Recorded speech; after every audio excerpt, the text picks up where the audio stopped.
Well, Jay, thanks for volunteering. I'll put it in quotes because I told you to speak first. And welcome everyone back to Mars. Thank you. Take it away. So today's talk will be about kind of giving whole picture of my first project. So it'll be before start, there might be some black box and it will not be getting to like really precise things, but hopefully things are made clear at the end for the big picture. So for this talk, we're gonna work over C. So I'm gonna start from the giving naive definition for the cohomology.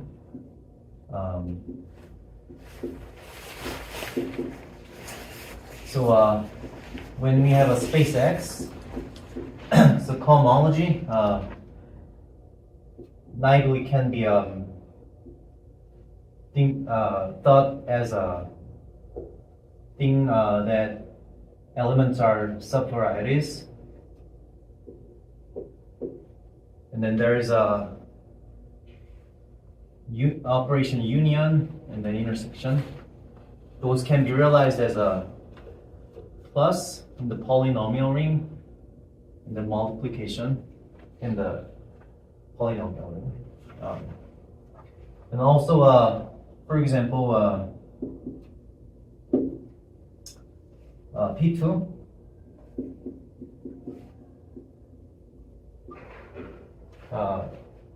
this cohomology is Q H with the relation HQ. So here, and then also this cohomology ring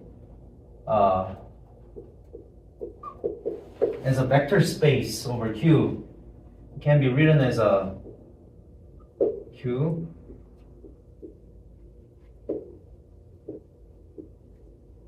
and then here's H.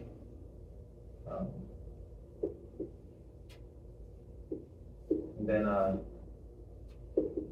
point class. So Did you say what H was? yeah, I'm gonna. So here, when we think of this Q bracket H, it's just a polynomial ring. When we realize this quotient ring as a cohomology of P2, this class generated by H, this can be realized as a class that is generated by a line in P2, and then this is the class generated by the entire space, and then this works as a identity unit for the product, and then this point class is H squared, and then Bezout's theorem basically says that degree D and E curves intersect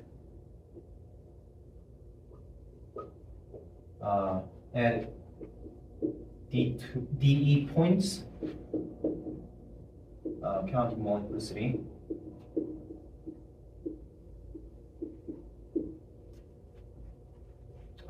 That turns into in the cohomology level, that turns into a product description, which I can write this way. So this is the class, degree D curve class.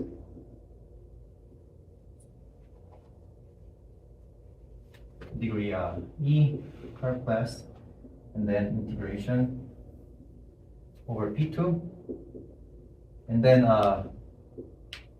so by Bezout's theorem it'll be DE, and then P2, and then there is a 2H, which I can write H squared, which is a point, and then this integral basically counts the point, so it'll be just d2, dE. So what I'm saying is Bezo's theorem gives us the information of the product in cohomology. So that's for the cohomology, and then I'll give you a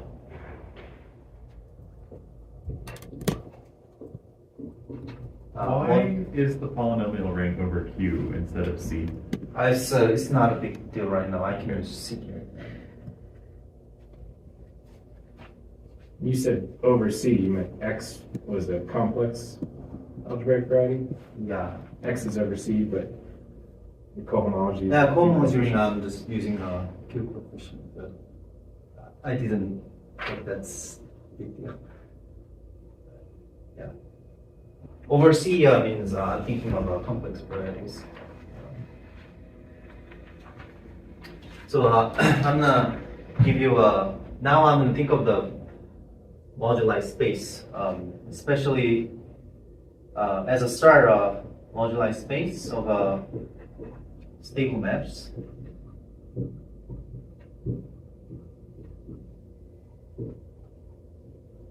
So for this stable maps, the idea is that curves not as a subvariety, but as a map. Because when we think of the calculus, curve is defined by the parametrization. This kind of the same flavor. So definition, naive definition. So when I have a space X and then given some degree beta, moduli space of stable maps of genus G with n mark point, I can think it as a space of maps F that comes from C, curve C and n marking to the target X, and where C is a curve. It could be smooth or nodal, and then PIs are smooth points, which means not a node, and then these are distinct. And then the image of beta, image of F is the degree beta curve in the target. And then we have some stability condition for the technicality. Today I'm going to focus on genus 0 case. So it's stability for the genus 0. What this is saying is that when degree of F restricted to a component, so this is a component of a curve, and when this is 0, Ci as a at least 3 points, either marking or node. So that's just the condition for the technicality. Just kind of a naive definition for the moduli space of stable maps. Now I want to give you an example. So when you say degree beta, you mean the beta is a cohomology class Yes. in the H-1. It's a homology. Homology class, curve class. It's a homology class. Yeah. H lower 2. Yeah. Okay. Anything you wanna make a little bit more clear? I would like to explain. Why'd you put at least in quotation marks? Just the. I don't think you need quotation marks. Yeah. Maybe you mean underlined, like. Yeah, maybe. Emphasize Yeah, it. just emphasize. Okay. I thought beta would be an integer. How is it? Sorry, what? I thought beta was an integer. Beta. Yeah. So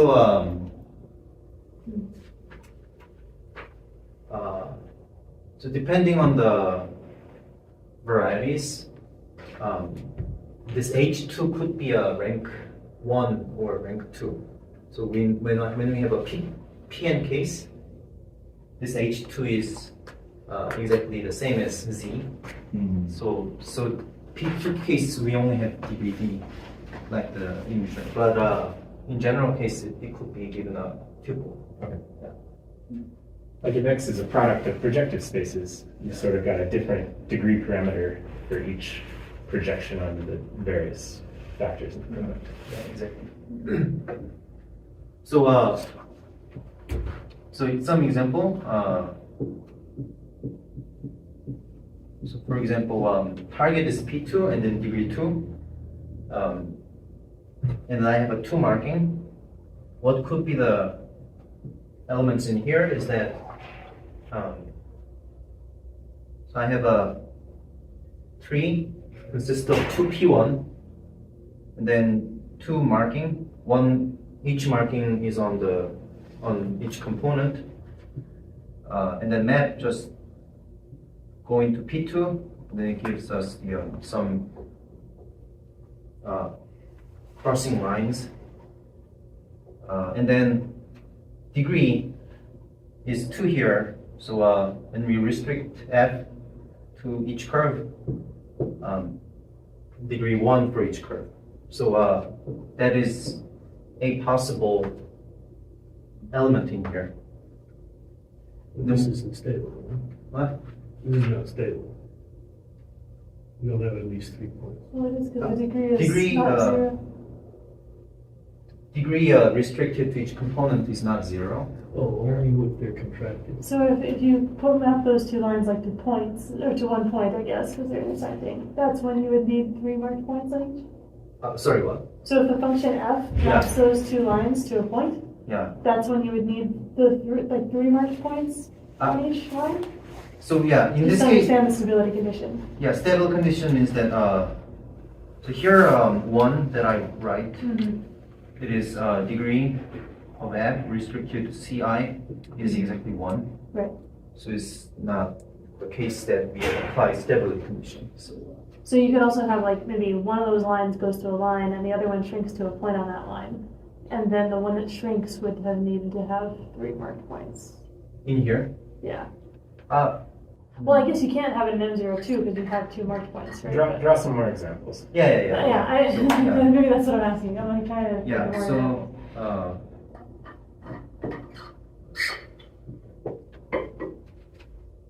so it's a similar. out. Yeah.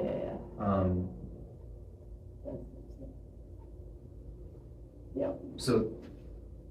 So here degree restrict to this component is 0. So I have 3 points that either marking or node. So 1, 2, 3, and then the other it doesn't. We don't apply. It doesn't satisfy the hypothesis for stability. So it is okay to leave it this way. And then especially this component is called a rational tail.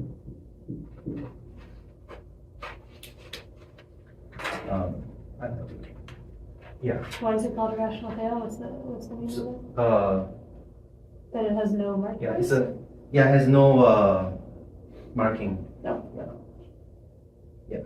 Can I ask one more question Yeah. about stability? So my understanding of stability is thinking of like finite automorphism. Yeah. So are you like doing like, I guess, automorphisms of you have this function involved, you know, automorphisms of the curve that somehow like give you the same output function and fix the mark points, or like what is the automorphism group that you're making finite?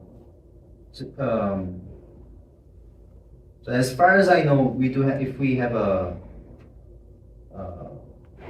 positive degree here,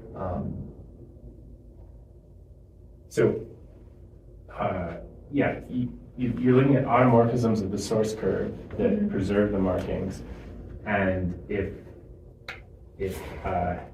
f is the same up to that automorphism, then that's an automorphism of this Or this stable system. map. Okay, yeah. And the stability condition is exactly the same as saying that there's a finite number of such automorphisms. Okay, great. Thanks.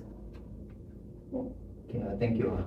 And so yeah, those are the examples that at least I need to explain the other stuffs as well. Yeah, but maybe add the most common type of stable map in that moduli space, because these are very special cases. That you described. Maybe I can think. So just the degree 2 map on P1. It goes to Yeah. something like that. So this is the generic maps in here. And these are on the boundary. Does that map need to be degree 2? Yeah. Oh, yes. I am giving this map is degree 2.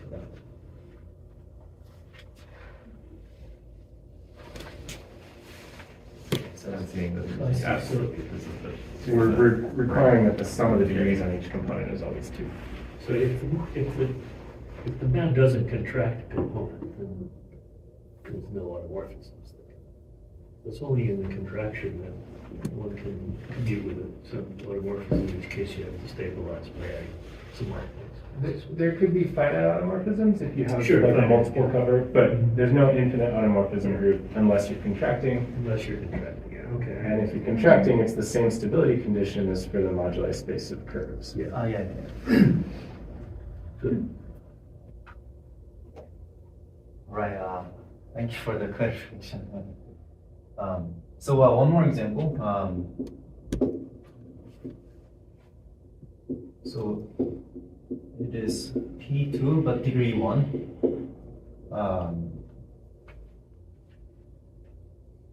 So I am giving this example to introduce the evaluation map.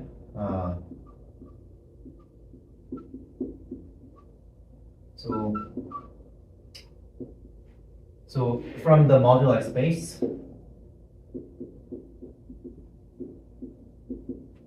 we do have an evaluation map.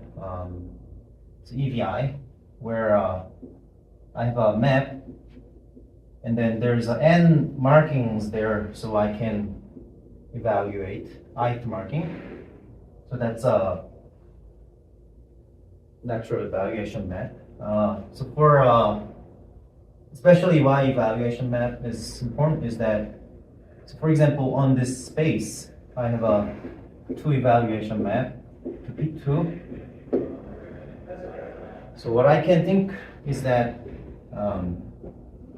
if I have if I pick 2 points here, 2 points from P2, I can think of the, for example, inverse image like that. And then this is elements in my moduli space consist of the maps that image of f has a, in this case, x1. So what that means, image of f is a curve, and then that has a x1, which means that that curve passes through x1.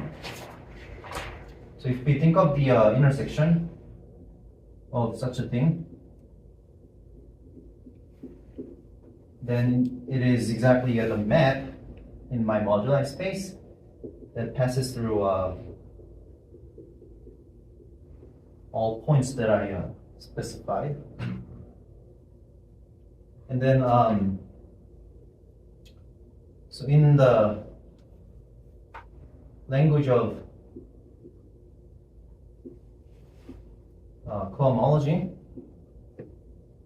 so this can be, and we are interested in counting the number of elements in this space, this intersection. And then that, in language of cohomology, I can write it as a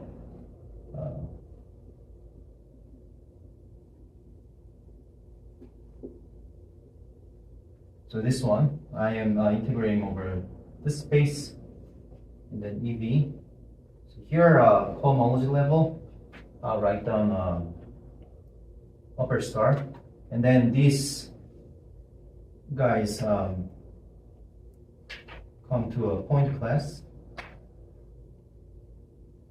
in H star of P2. So here I am writing, so there are certain cup product in the cohomology. So I can write this one. So counting the number of this intersection, I can write this one as in this way in the language of cohomology. Then this counts exactly the curves.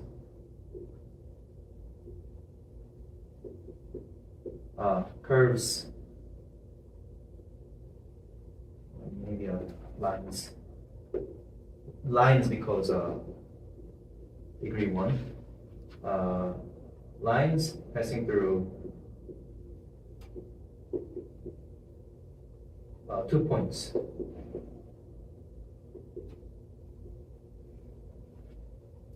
So this invariant gives us some kind of a enumerative answer for the question. And then this integration in general, I can write that integration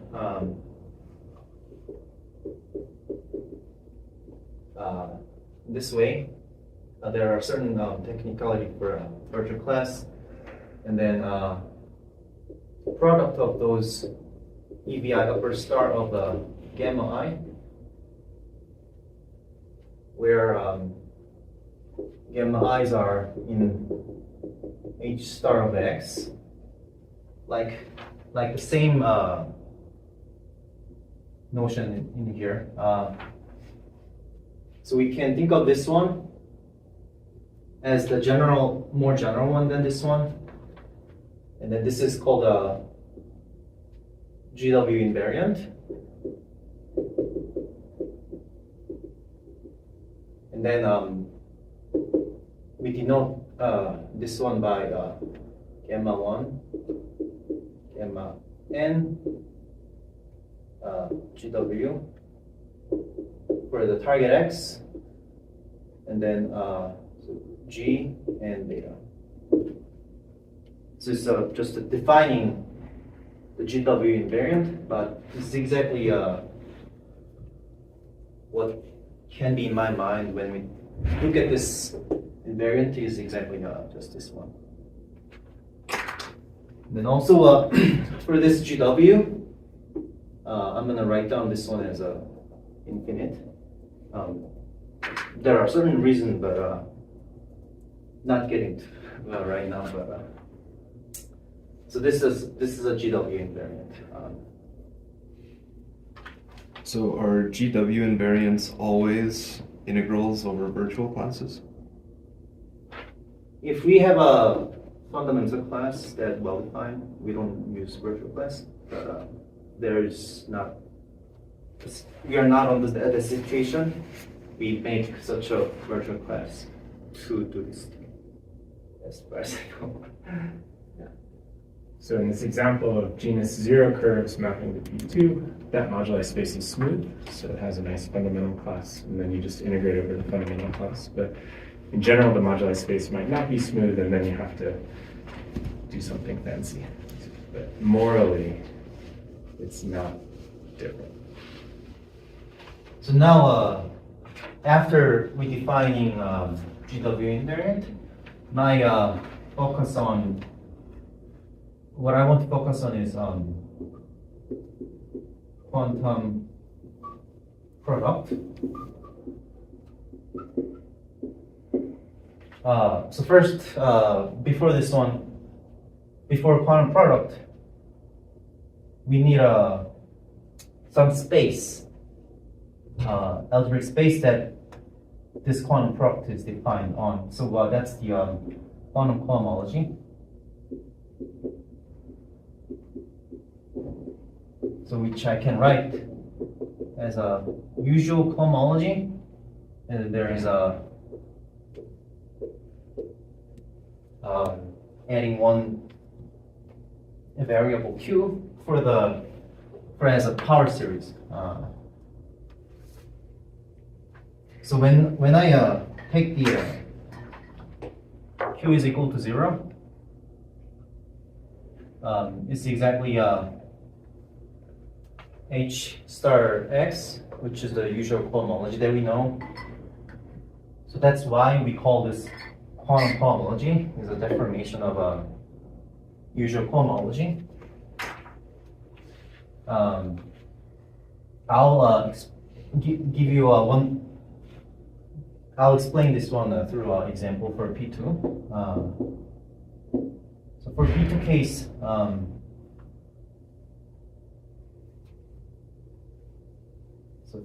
case, oops.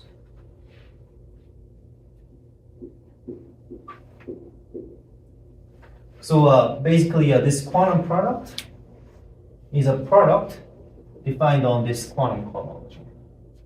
And then this is defined through a GW invariant. Maybe I'll define first. So A and B in H star of X.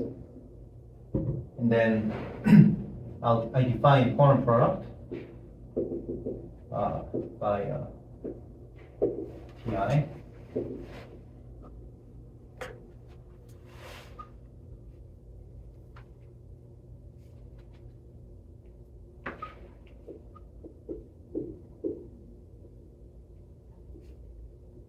Oh, oops. Infinity. 2. Machine 0. 3 point. And then beta. So I define quantum product in this way. That so here's AB, and then I put AB here, and then this is a genus 0 3-pointed invariant. 3-pointed invariant. Then this is the basis for H star of P2. And then this is the dual basis for this Ti.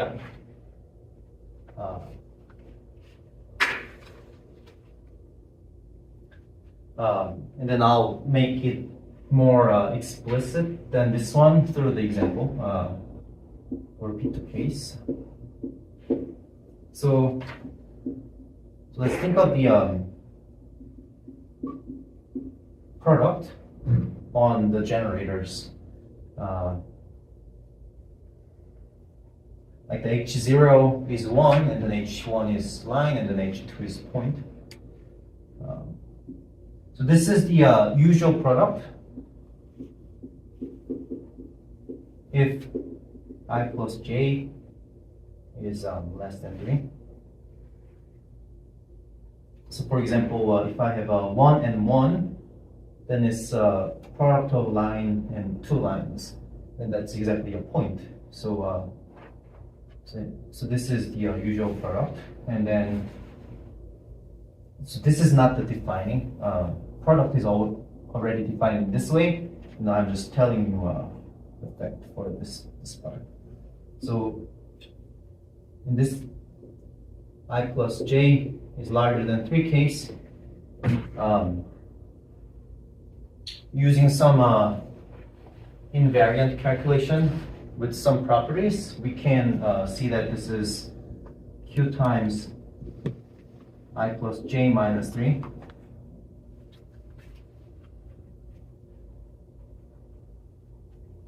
So a little bit more explicitly,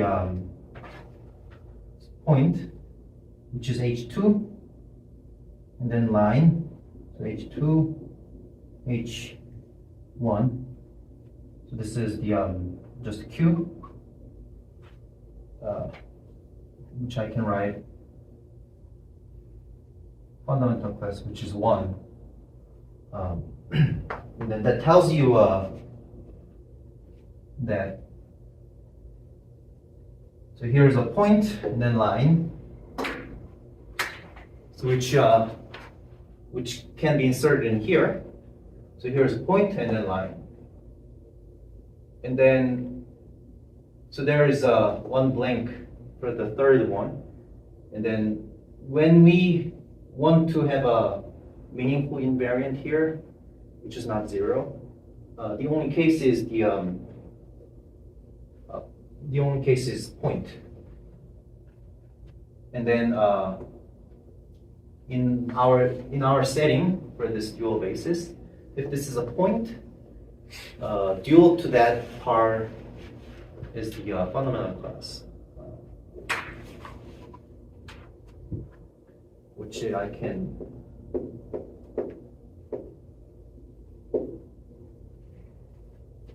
so what this somehow tell you that space that sweeping between this point and line. So that's kind of an intuition in this case, but I'm not sure if that's possible for the general case. So that's the quantum cohomology and quantum product that is defined through a GW invariant. So now is the part for the moduli of stable maps. And then I'm going to get into a moduli space of a Quasimap.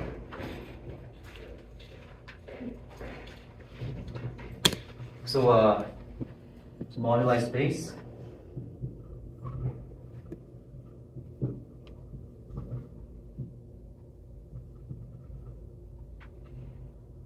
Well, Quasimap. So I'll denote it by Q, Gn, X beta. And then this consists of, it's pretty similar.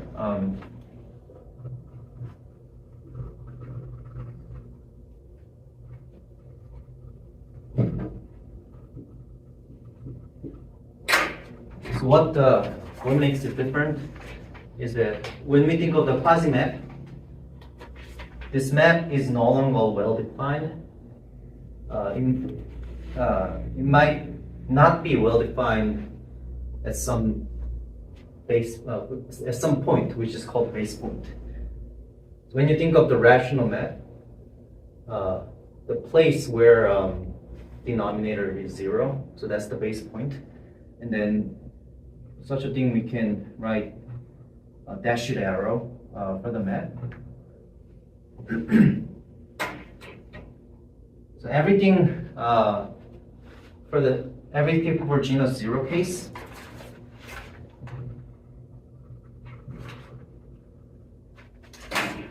everything is the same, and then we put we add one more stability condition.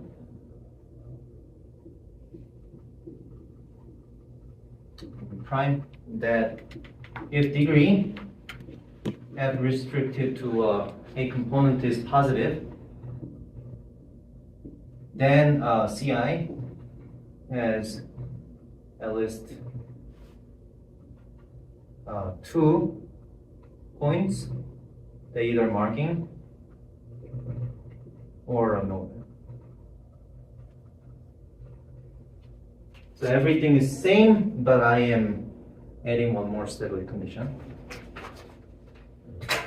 So let's see the example. So this one, so there is a positive degree for each component, and then each component has two points, either marking or node. So this is valid Quasimap. This element is also in here. But this guy, this rational tail, I have a positive degree, but the stability condition says that the component must have at least 2 points. But here, I only have a node, one node. So this is not in here. But what could be the element in here that is not in the stable matrix? So that's that is gonna be something like, I have this one with the 2 marking, but there is a degree 2 base point, and then which goes into which contracts on all of them. Then I have a degree 2 base point at a point. So this is the kind of an example of a Quasimap, which is not a stable map.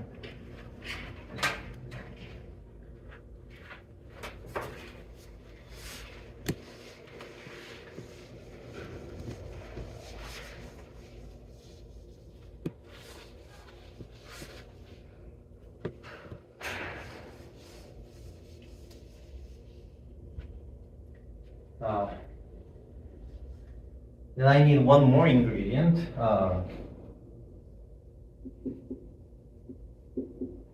which is a light point. So light point is so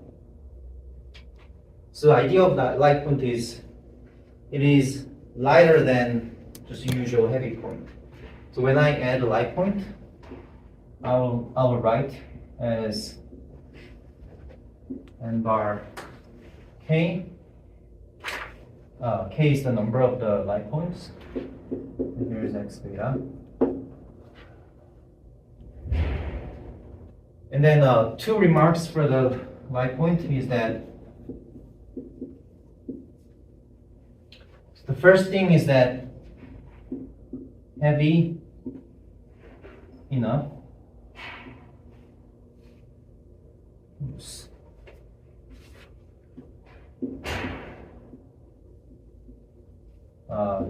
to make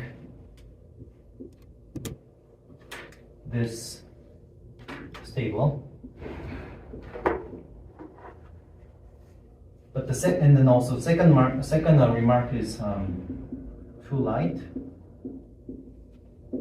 to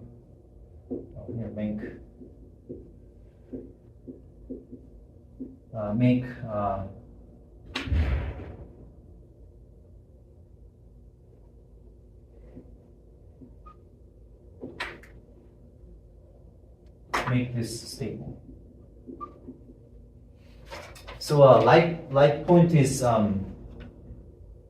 has kind of weight close to 0, but so here is a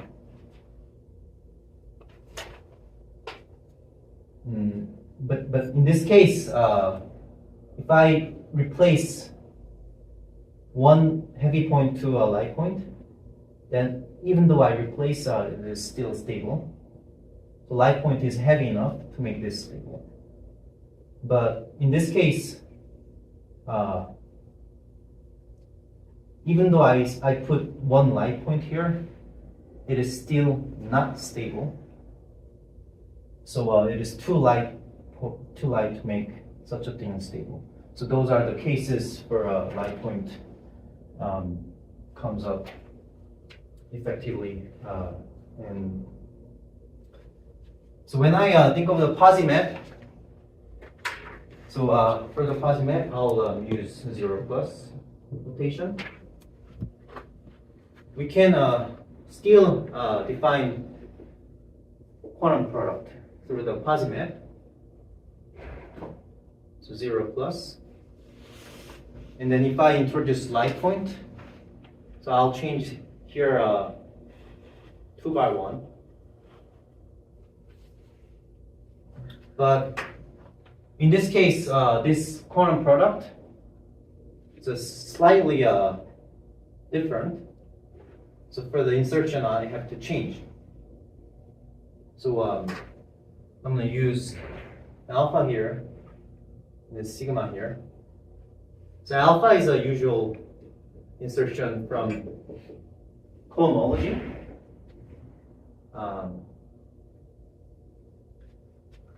The sigma is it's from somewhere different.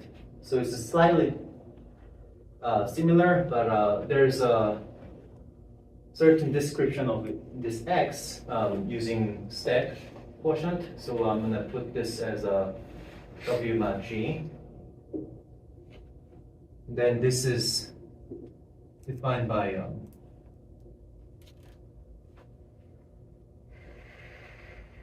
defined in this way. So it's the same definition, but I change it Quasimap invariant. Quasimap invariant, and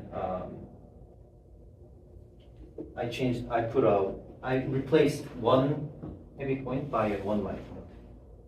And then here, there's certain different type of insertion that comes from step quotient. So this is the product that we defined, newly defined.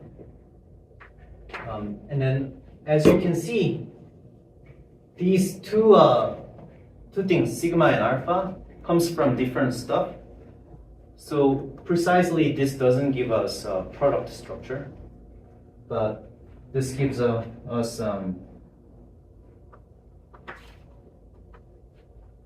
this new product gives us H star of this stack quotient, this module structure on H star of X Q. So this is kind of a new quantum structure, which is not a ring. It doesn't give us a ring, but a module structure from this newly defined operation. And then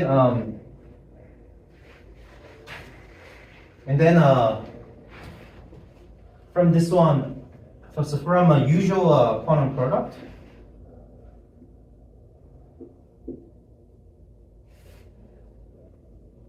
so GW.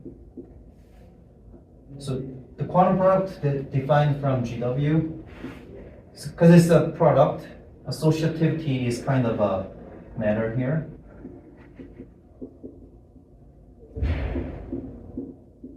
Like this one. This is some type of a special thing for this GW invariant, which is called WDVV equation. But with the newly defined operation, we have a certain kind of thing.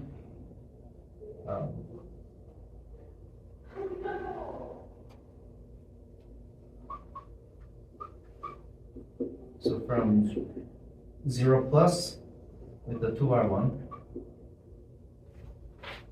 So here I do have a cup product. This cup product is from a ring structure of this cohomology. And then here is alpha. So this is the WDVV equation in my case. And then, so this also, what did we do with this product is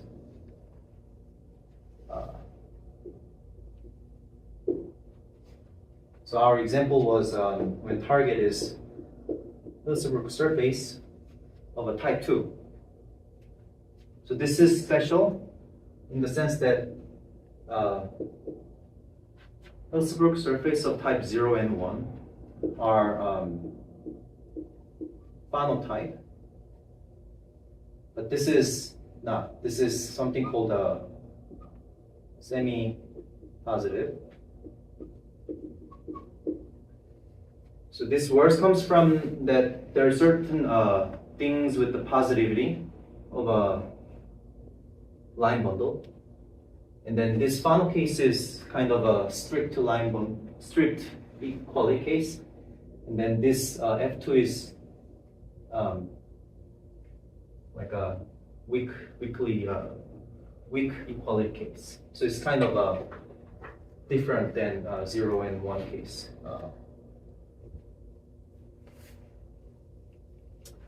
So in this case, I have a cohomology, two types of a cohomology. So one is the usual one, which can be written as D2, D4. So I'm not getting to what the notation means right now, but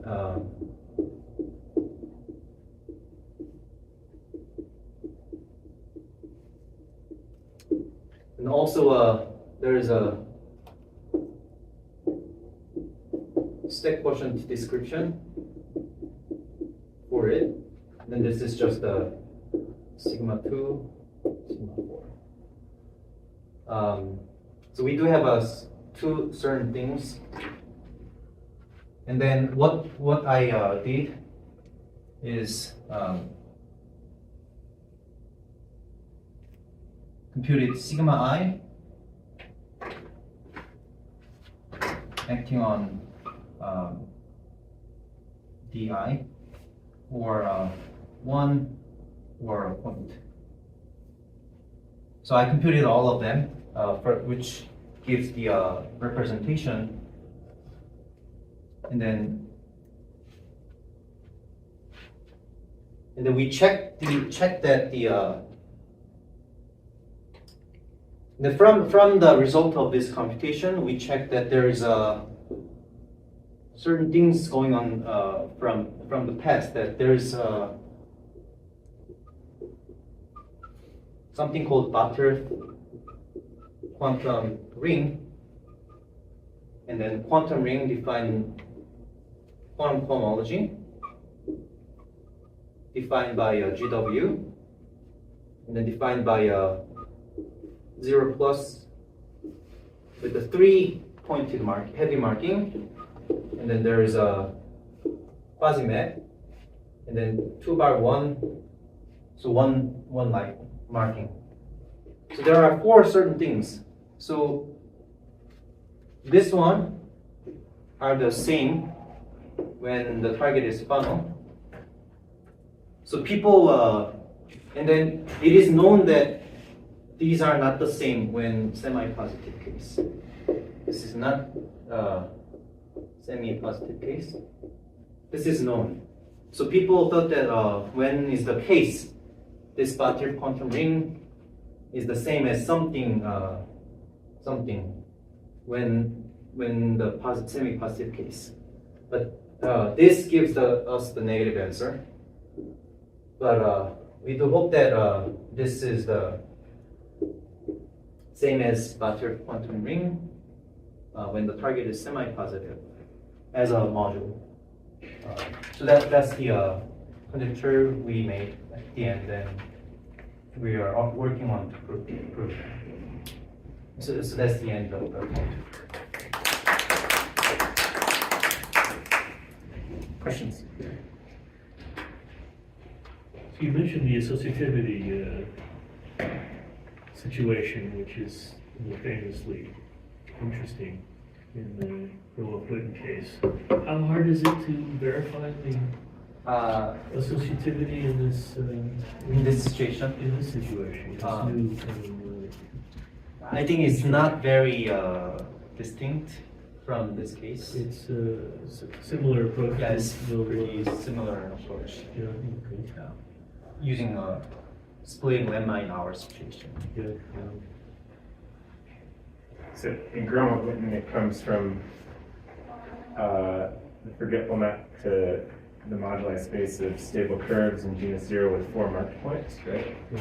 And using the fact that colliding two others are equivalent divisors on that space. And in this case, the analog is you forget down to the moduli space of stable curves in genus 0 with 2 heavy points and 2 light points. And one of those divisors is where the 2 light points collide, which is somehow accounting for the fact that it turns into that cut product. Okay. Because those two classes are getting pulled back from the same point, which is the 2 collided light points. Oh. I have a question. Yeah. This heavy and light points, does this come from like actual quantum physics of like light particles and heavy particles or whatever? I don't know. Okay. I just wondered, like, I know there's some string theory motivation of all this stuff, right? And I just didn't know. This particular model, like, came from something physical. Yeah, I mean, it's not the thing related to that, but in our case, adding light point enables us to have a forgetful map, like forgetting light points. Actually, for the Quasimap, forgetting this heavy point is not well defined, but this forgetting light point does make sense, and then it's very, very useful. Yeah, that's cool. All right, let's thank Jae one more time.